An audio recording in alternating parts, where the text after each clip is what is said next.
Masonlar ushbu tashkilot haqida gap ketganda ularning nomi doimo siyosat bilan yonma-yon tilga olinadi. Bu tashkilot tashqi tomondan xayriya, ma'rifat va birodarlikni targ'ib qiluvchi jamiyat sifatida ko'rinsa-da, ichki doiralarda global siyosiy jarayonlarga ta'sir ko'rsatayotgani haqida fikrlar asrlar davomida muhokama qilinib kelmoqda. Masonlar tarixan ko'plab yirik siyosiy arboblar sifatida bo'lgan. AQSh asoschilari Jorj Washington va Benjamin Franklin, Buyuk Britaniya bosh vaziri Winston Cherchill va hatto Napoleon davridagi ayrim generallar ham masonlik bilan bog'langan. Bu shunchaki tasodif emas, chunki masonlikning asosiy kuchi siyosiy elita ichida tarmoq yaratish, qarorlar qabul qilish jarayonlariga bilvosita ta'sir o'tkazish va eng asosiysi insonlarning ongiga ramzlar va mafkuralar orqali ta'sir ko'rsatishdir. Ko'pchilik bilmaydigan jihat shundaki, masonlik faqatgina Yevropa yoki AQSh bilan cheklanmagan. 19-asrda Usmoniy imperiyasida ham mason qalalari faoliyat yuritgan va ular davlat ichida islohotlarga ta'sir ko'rsatishda muhim rol o'ynagan. Istanbuldagi Galata qalasi o'sha davr siyosiy elitasining yig'ilish joyiga aylangan va ba'zi tarixchilarga ko'ra Ittihod va Taraqqiy partiyasining shakllanishida ham masonlarning hissasi bo'lgan.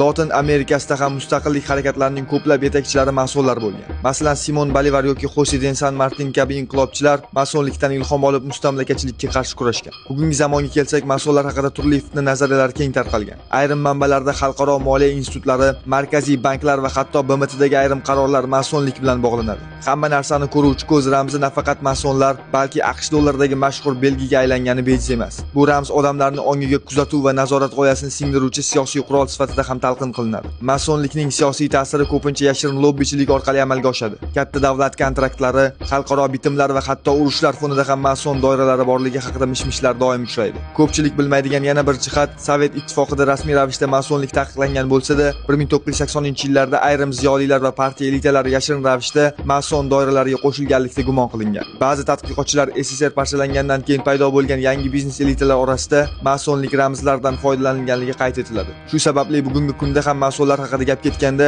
ularning ta'siri nafaqat g'arbda, balki sharqda ham mavjud bo'lgan qarashlar paydo bo'ladi. Masonlik haqidagi asosiy sir shundaki, ular o'zlarini doimo jamiyat uchun foydali, ochiq xayriya va ta'lim bilan shug'ullanadigan tashkilot sifatida ko'rsatadi. Biroq ko'plab davlatlarning eng muhim siyosiy arboblari va qaror qabul qiluvchi doiralari ularning ichidan chiqqani, ularning siyosatdagi rolini yashirib bo'lmasligini ko'rsatadi. Masonlik nafaqat tarixiy birodarlik, balki siyosiy tarmoq, global mafkura va zamonaviy dunyo siyosatidagi eng ko'p muhokama qilinadigan soya kuchlardan biri sifatida baholanadi.